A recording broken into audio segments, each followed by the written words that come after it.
Tēnā koutou katoa and good afternoon everyone. It's an incredible privilege and honour to have been elected the leader of the New Zealand National Party today, and I want to thank my colleagues for putting trust in me and their confidence in me. It's absolutely fantastic to have Nicola Willis also elected as our Deputy Leader, and I can tell you she's going to do an incredible job and we'll be a formidable team. I'd also like to thank Judith Collins for her leadership in a very difficult period of time for the National Party, and I particularly want to thank Dr Shane Retty for his very dignified leadership over the last few days as we've gone through this process. Now, I guess much has been made of my relative newness to Parliament, but to be honest, I see it as an advantage. I bring a fresh set of eyes, and what I see is that this place and this country needs a real shake-up. Nicola and I are fresh faces for a revitalised National Party. We are the reset. Today, we are drawing a line under the events of the last 4 years, and we are putting them behind us. And I want to say to all New Zealanders, if you're one of the 413,000 voters who moved away from us, my message to you is very simple. National is back. Now, I've built a career out of working in some of the biggest underperforming companies in the world, and I'll bring that real-world experience to this role. Under my leadership, National will use our breadth of talent and our real-world experience every day to deliver for each and every New Zealander. We will be the new National Party for New Zealand. We are the National Party that New Zealand needs. Now, there'll be other opportunities for me to talk about who I am and National's policies and plans. But today I want to be very clear with you about one thing. New Zealand is at a critical crossroads as we grapple and emerge from a global pandemic. We have a choice between our current road to mediocrity or a pathway to a much more confident, prosperous and ambitious future. New Zealand needs an alternative now more than ever to take us in the right direction, because frankly the country is heading the wrong way. Inflation is soaring, we're paying more than ever before at the checkout and at the petrol pump, and everyday Kiwis are struggling to get ahead. There'll be 1 million Kiwis missing at Christmas dinner this year because they can't get home to see their loved ones. And over 100 days in lockdown, Aucklanders are still utterly confused and directionless. And our provincial heartland feels taken for granted. And I can tell you, our farmers are not villains. Now, I know there's a massive difference between announcements and achievement. Talking about something gets you a headline. Actually getting things done is what improves the lives of New Zealanders. And after 4 years, New Zealand has had a government that's very good at delivering PR, but woeful at delivering much else. Nice ideas and good intentions don't pay the rent or the mortgage, they don't educate our children, they don't keep us healthy, they don't keep us safe from crime and gangs, they don't improve our mental health, and they don't lower our emissions or keep us united. Now, I've seen incredible things that people can accomplish when they are freed up and given the tools and the choices to seize opportunities. I believe in a New Zealand that rewards hard work, a New Zealand that empowers Kiwis to take a punt and to create prosperity for themselves and for their families. But most of all, I believe in a New Zealand that, while small in size, is large in ambition. And I want us to rediscover that and get our mojo back. Because growing our economy and raising productivity are the single biggest things that we can do to improve the daily lives of all New Zealanders. Now, I pledge to all New Zealanders that I will give everything I have to this role. I'm proud to lead a government in waiting that will work every day to represent New Zealanders, a national party that earns back their trust and confidence and actually delivers for them. And the national government that I lead will be a government of action. We will bring the tide back in and we will lift all boats. We need to seize the tremendous opportunities that we have rather than to squander them. And as I often like to say, we will all get the country we all ultimately deserve. And I think we deserve nothing but the very, very best. Finally, can I just say, I do want to say that I can't do this role without the support of my family, and to my wife Amanda and my children William and Olivia, who are stuck in lockdown in Auckland, hopefully watching on TV. Thank you for being so supportive, understanding and encouraging. I love you. And I want to say again a big thank you to my caucus colleagues for my selection as leader. And I want to thank Nicola for joining me in this leadership team. And with that, Nicola and I are very happy to take your questions. Jessica. Yeah, look, I really appreciate the question because, to be honest, that is something that my faith has been often misrepresented and portrayed very negatively. And what I can tell you about is that my faith is actually something that has grounded me. It's given me context and put me into context, something bigger than myself. But I want to be very clear. We have separation between politics and faith. People shouldn't be selecting an MP because of their faith, and they shouldn't not be selecting an MP because of their faith. It's important that everyone understands I am here to represent all New Zealanders, not just people of one faith or one interest. And that's no different from any other MP or leader that's in this Parliament as well. Jane.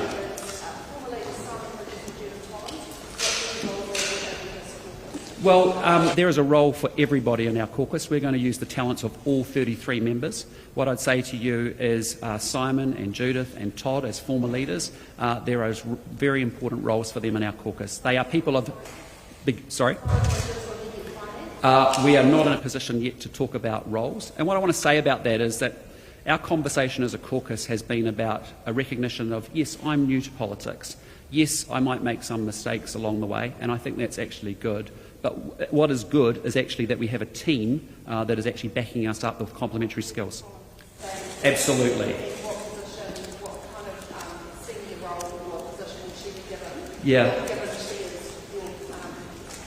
So what I want to tell you is over the last few days we've had a lot of conversations, as you'll be well aware, with different members of the caucus. And I have to be really honest, all of those conversations were about strategic issues around where the party goes and how we generally come together and properly unify. There has been no commitments made to positions. That's the work that we'll get into in the coming days. Sorry, Barry?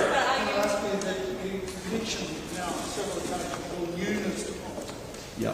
What have you learned in politics in your short time here, and how does it differ from business? Well, look, I think the key thing I'd say is a lot of the content and the processes are different, but the skills needed around how you lead people, how you set culture, how you get the best out of people is in fact the same. And it's important that I think that's the skill that you need in this job, and more importantly, that's the skill you need for running the country. My background is very simply about leading large, complex organisations, and importantly, solving problems, getting results, and doing it through people. And that is what this job's about, and that's what running the country is about. What I'd say to you is, but I'm also trying to say to you, is that we have an incredibly talented team in that caucus, and we need to harness each and every individual's talents and skills and put them to work and play as a team, and that's what the commitment has happened with an uncontested leadership today. No, look, it's an opportunity, and it's an opportunity for all of us to step up. You can't plan anything in politics, I've learnt, Barry.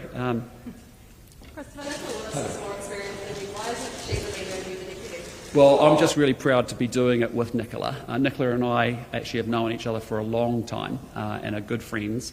But more importantly, that's the whole point I'm trying to make to you all, which is we're going to build a high-performance team, and we're going to make sure we have complementary skills. And if you think about it, I come from a corporate world and an outside world.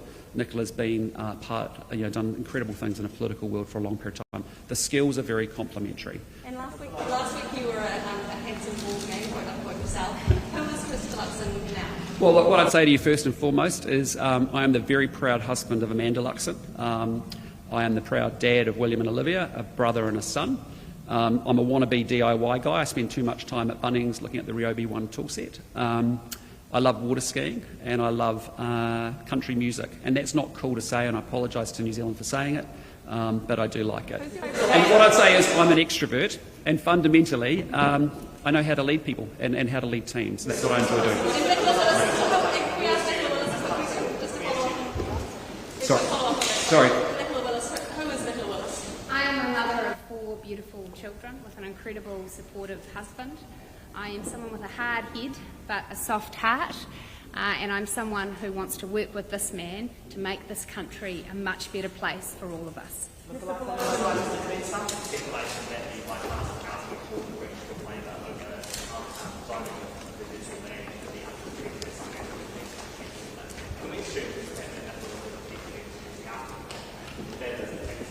Look, where we are is we want to make sure we're building more houses in this country. We want to do it in a sustainable way, in an enduring way. We've had a process where we've had a bill go to Select Committee. That Select Committee is about to be deliberated on. The Select Committee gave us a whole bunch of feedback from experts, from local government, from local citizens. There were sort of two thematics coming out about that: design guidelines and flexibility for local government. And we want to digest that feedback and propose some amendments to that legislation, which Nicola will be engaging with the government around. Sorry, can we go to Luke? National's rate has diminished its economic brand over the past. Sorry, I can't hear you. National's rate has diminished its economic brand over the past 18 months. What do you plan to do with it? Well, look, the biggest problem we have in New Zealand, and we've had it, let's be honest, for the last 30 years, is that we don't have a productive enough economy. And what we mean by that is that Kiwis are working hard. We're some of the hardest working people in the world, but we're not generating high enough incomes. And as a result, that's what we've really got to focus on. It actually, then you say, well, what drives that? Well, we've got to really redouble our education and really invest in education as a means of building the skills that we can so we can access higher paying jobs, get higher salaries and wages, give people more choices. So building productivity back into the economy through education, through infrastructure, through automation is really very serious. Either we want to be a higher wage economy or we don't, and we need to do that. Simon Bridges, Todd Muller, Judith Collins, and now yourself all stood before the same press attack, pretty much, said the same things, and all said that they could be Jacinda Ardern. How do you think that you're different from the rest? Well, look, each person brings a unique set of skills to this role, and what I'm bringing to this role is a history of leadership and of getting things done. I love solving problems, I like getting results, and I like doing it through, with, and for people, and that's what I'm going to bring to the job. Sorry, Claire? What do you consider to be?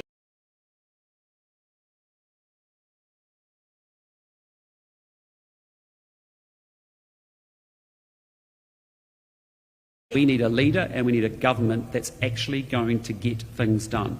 And let me talk to you about that because here we are in a global pandemic focused on delivering outcomes to keep us safe with COVID, and we have no single extra ICU bed in this country after 12 to 15 months. We've been talking about antigen testing and saliva testing forever. It's finally just starting to happen. Thank goodness the government is picking up Chris Bishop's in our COVID plan. But if you just go through it, MIQ, the logic of MIQ at the moment is flawed. And these things sort of matter. How do you spend more money on education and actually have New Zealand slip to the bottom 3 countries in the world on maths, reading and science? How do we have 40% of our kids not going to school regularly? And so there is a big difference between words and announcements of announcements versus actually saying, here's the vision, here's the execution, here's the results, let's get it done. 5 days ago, the National Caucus voted no confidence in Judith Collins. What has she done since then that now enables you to say she's going to continue to have an important position in your caucus? We are going to do things differently from here on through. It is very clear today, and you've watched this contest be different from recent contests, that actually we are turning the page, we're putting the baggage aside, we're trusting each other. We know that will take work, but we're going to do that job incredibly well. And I would put it to you that Simon, Judith, Todd, and all other 33 members have a unique set of skills that we have to tap into and use the full value of our team in order to get there. What I'd say to you is I feel very confident when I look at the 33 people in the National Party caucus to put them person on the other side. I think they beat them. I think when you say who would you want for minister for X, Y or Z, I think we've got all the talent and all the team we need to be able to get the job done. Jessica? You've said to us that you have Sunday goals with John Key, that way you worked with John Key in a past life. What do you say to the criticism of his influence on this hearing and this meeting? Yes, I want to be crystal clear about that because it was incredibly frustrating for us and I think probably for everyone. John Key has not been asked to get involved in this or talk to any MPs at all, and he didn't. So the key thing I'd say to you is, look, we get the association. John and I are good friends. We became friends a long time ago. And he is, as I've said before, a good mate and a great friend. And he was a great Prime Minister. But let's be clear, I'm not John Key, I'm Christopher Luxon, as is Nicola Willis. And that's the way we'll go forward. Sorry, John.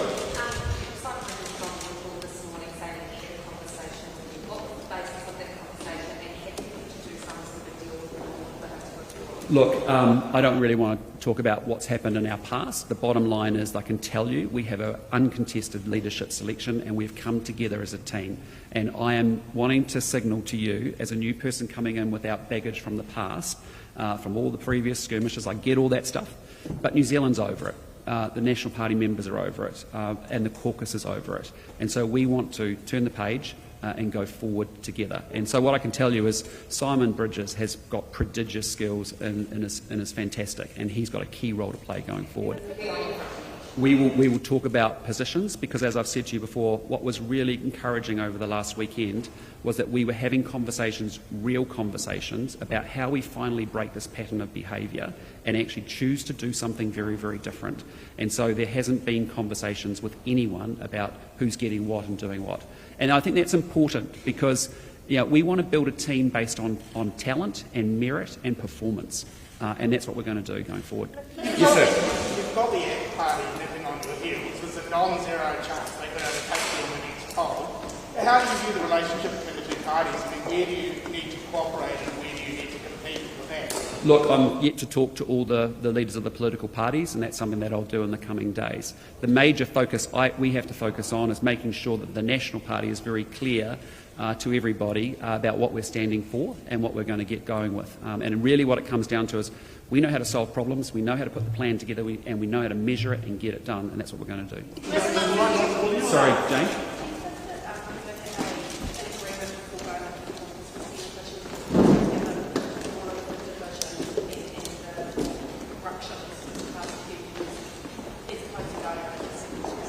No, look, I want to be really clear. If you look at the history of the National Party, if you go back through the 84-year history, you will see that how we did it today is in fact how we normally would do it, I'd put it to you. And that's a good sign, because it basically means the caucus has had conversations, and that's the powerful thing about the one-on-one conversations, the group conversations, whatever they want to do it.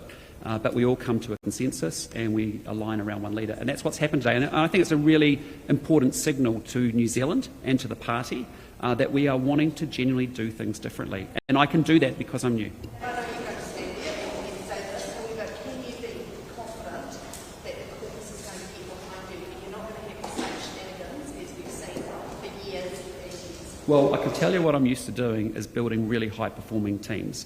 And we've set new expectations, and I think it's crystal clear in that caucus room. And as a former CEO, running an executive team, it's not that dissimilar. That's one of the transferable pieces. There's high trust, high expectations. And absolutely. So then can you plug the leaks? Sorry? Can you plug the leaks in the caucus? We can, because we are unified about that, and we want to fundamentally focus on the things that matter. Now, I'm not interested in leaks and stuff like that, in terms of we're going to get going and get moving as we go forward. Do you feel like you're constantly going to have to be watching your back? No, absolutely not. I feel none of that. Because you're thinking about a game that's actually realising that you think politics is house of cards. You think politics is about someone has to go up and someone goes down. No, I get it. But it's actually a team sport, and it's actually about public service. That's why I have come to this place. I've generally come here because I actually see great problems and great opportunities for New Zealand, and I want to go to work on those things. So that's the serious stuff of why we're here, not the ups and downs and all the shenanigans. We're in a place where we obviously we need to get the feedback back from the select committee, and that's a conversation that we'll have going forward. We want to see the feedback from the select committee. I can tell you what we think is it's an abhorrent practice, and we want to be able to digest the feedback, and we'll take it from there. Under the last leadership, there were some comments made by MPs that were regarded as racist or had racist slants to them. What can Māori expect from you under the committee? Well, what I'd say to you is that I think Māori did incredibly well under previous national governments. If you think about the growth in the Māori economy, up to $67 billion, I think, today, a lot of all of that was set up under a national government. You think about the treaty settlements that took place through that period of time. So my message very simply is Māori have done well under national governments, and frankly Māori also want the same problems that we need to solve for all New Zealanders solved here as well. MPs from saying strange things about Māori? I believe I can talk about what we're going to do going forward, and what we're going to do going forward is we believe in an inclusive country, and we will take it forward from there. What about MPs